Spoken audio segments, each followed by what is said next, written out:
10 बेटे थे जनाब अब्दुल मुत्तलब के। उन्होंने 6 शादियां की मुख्तलिफ वक्तों में। 10 बेटे थे।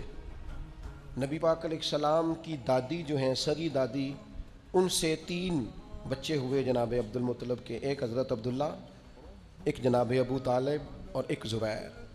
ये 3 बच्चे, ये सगे 2 चचा हैं। बाकी भी चचा हैं, अबू लहब भी हैं, दीगर भी हैं, जनाब अब्बास भी हैं, लेकिन ये 2 सगे भाई हैं अबू तालिब और ज़ुबैर, हज़रत अब्दुल्ला रज़ियल्लाहु ताला अन्हु के। हज़रत अब्दुल्ला छोटे बेटे हैं जनाब अब्दुल मुत्तलब के, लेकिन खूबसूरत सबसे ज़्यादा थे, हसीन सबसे ज़्यादा थे, और बहादुर सबसे ज़्यादा थे, सखी सबसे ज़्यादा थे, और गुफ्तगू करने का मलका और सलीका और अपनी बात समझाना और दिल में उतार देना, इसका तरीका सबसे ज़्यादा आता था। और जब गुफ्तगू करते हज़रत अब्दुल्ला तो किसी शख्स के चेहरे पर नज़र टिका के नहीं, नज़रें झुका के बात करते। और कमाल ये था कि हुस्न है, जमाल है, जवानी है। एक औरत फरेफ्ता हो गई, उसने आके हज़रत अब्दुल्ला को दावत दी कि मैं इतना कुछ दूंगी, आप मेरी तरफ मुतवज्जे हो। आपने फरमाया खबरदार, मर्द के लिए सबसे कीमती चीज़ उसकी गैरत होती है।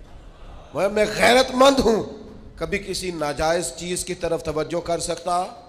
ये जो यहूदी थे ना, यहूदी शुरू से बड़े मकार हैं। इन्होंने तौरात के अंदर वो निशानियां पढ़ ली थी नबी पाक अलैहिस्सलाम। ये जानते थे जनाब अब्दुल्ला को कि हुजूर का नूर यहाँ मुंतकिल हो गया। इनके जो काहिन थे ना, काहिन, ये जानते थे। हज़रत अब्दुल मुत्तलब रज़ियल्लाहु ताला उन्होंने एक दफ़ा मन्नत मांगी थी कि अगर मेरा फ़लाँ काम हो जाए तो मैं अपने एक बेटे की कुर्बानी करूँगा। वो मामला हल हो गया, आप ज़मज़म के कुएँ का हल हो गया, बेटा ज़िबा करना है, कुरान दाजी की तो कुर्रा निकल आया जनाब अब्दुल्ला के नाम का। अब जब बेटा ज़िबा करने लगे तो सारी दुनिया इकट्ठी हो गई, सबसे खूबसूरत बच्चा। अब क्या करें, उन्होंने कहा जो तौरात जानने वाला कोई हो उसके पास जाएं। एक बीबी थी, बड़ी माहिर थी तौरात जानने, उससे जाके मशवरा किया तो वो कहने लगी उसका तरीका है ना, आप एक तरफ जनाब अब्दुल्ला को खड़ा करें, एक तरफ एक ऊँट खड़ा करें, कुरान अंदाजी करें। अगर तो कुरान निकला हज़रत अब्दुल्ला के नाम का तो ऊँट डबल करके फिर कुरान अंदाजी कर लें, और अगर फिर कुर्रा हज़रत अब्दुल्ला के नाम का निकला तो ऊँट 2 की जगह 4 कर दें। जब तक कुर्रा ऊँट के नाम का नहीं ना निकलता, ऊँट बढ़ाते जाएं, डबल करते जाएं। 2 के 4 किए, 4 के 8 किए, ऊँट तकरीबन 100 हो गया। 100 ऊँट जब हुआ ना तो फिर जाके कुर्रा निकला, यानी 1-1 2-2 करके ऊँट, यानी 1-1 करके समझ लें ऊँट बढ़ाए जा रहे थे। तो अब 100 ऊँट हुआ तो कुर्रा निकला ऊँटों के नाम का, तो 100 ऊँट ज़िबा हुए जनाब अब्दुल्ला की तरफ से। उस वक़्त से तय हो गया अरबों में किसी का खून बहा देना हो, किसी शख्स के इंतकाल पर दियत देनी हो, जुर्माना तो 100 ऊँट है। और ये इस तरह तय हुआ कि इसे नबी पाक ने भी कायम रखा है सल्लल्लाहु ताला अलैहि वसल्लम। एक शख्स ने आके हुजूर से कहा था आप 2 ज़बीहों के बेटे हैं, तो हुजूर मुस्कुराए।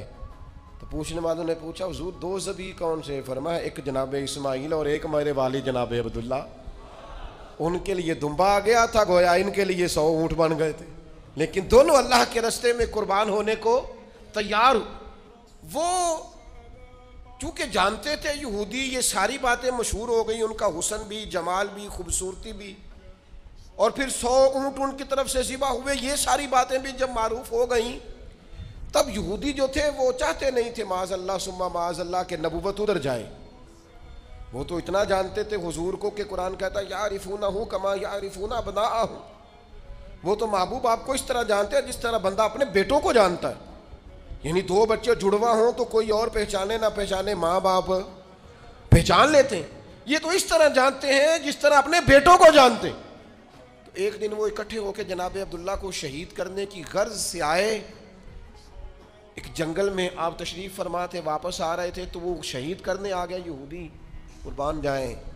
अल्लाह ताला ने एक नूरानी मखलूक भेजी आसमान से, जिन्होंने उन्हें मार भगाया। जब वो मार के भगा रहे थे ना, तो नबी पाक के नाना जान हज़रत आमना रज़ियल्लाहु ताला अन्हा के वालिद ये मंजर देख रहे थे। उनकी बेटी भी उस दौर की बेटियों में सबसे ज़्यादा हसीन, सबसे ज़्यादा पाकबाज, इखलाक में सबसे ज़्यादा आला, अपना मिजाज हज़रत इब्राहीम अलैहिस्सलाम की शरीयत पर है, चूँकि नबी पाक के वालिदैन मिल्लत इब्राहीम पर है।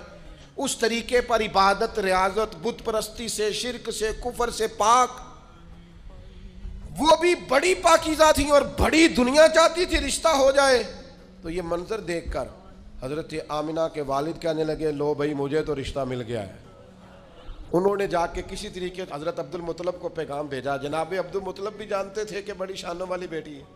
अल्लाह ने मौका बनाया, ये निकाह हो गया और फिर अम्मी बनकर अमानत आमिना की गोद में आई।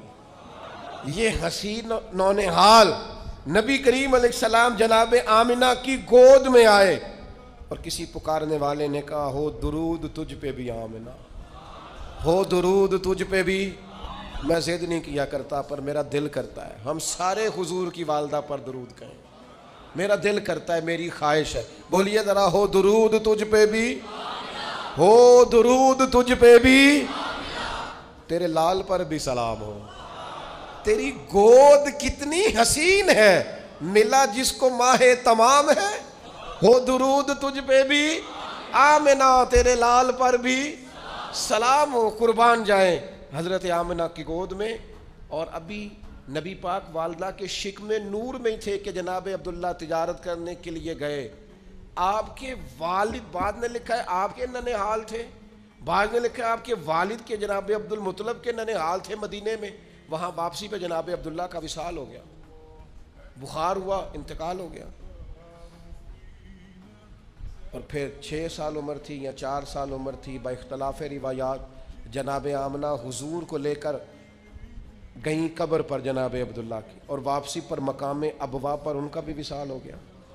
और जनाब उम्मे ऐमन कहती हैं, जनाब आमना का जब विसाल हो रहा था तो मुझे बेटा थमा के, प्यारे मोहम्मद सल्लल्लाहु अलैहि वसल्लम का बाजू मुझे थमा के कह रही थी, मेरे बेटे का ख्याल रखना।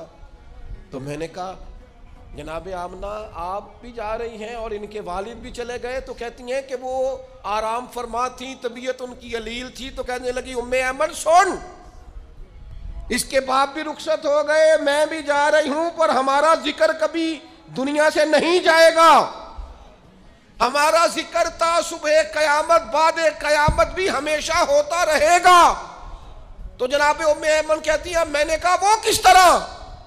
तो कहती हैं, बीमारी के आलम ने इशारा करके कहने लगी, मैंने चूंकि पाकीज़ा बेटा पैदा किया है, लिहाजा मेरा जिक्र कयामत के बाद तक भी कायम रहेगा।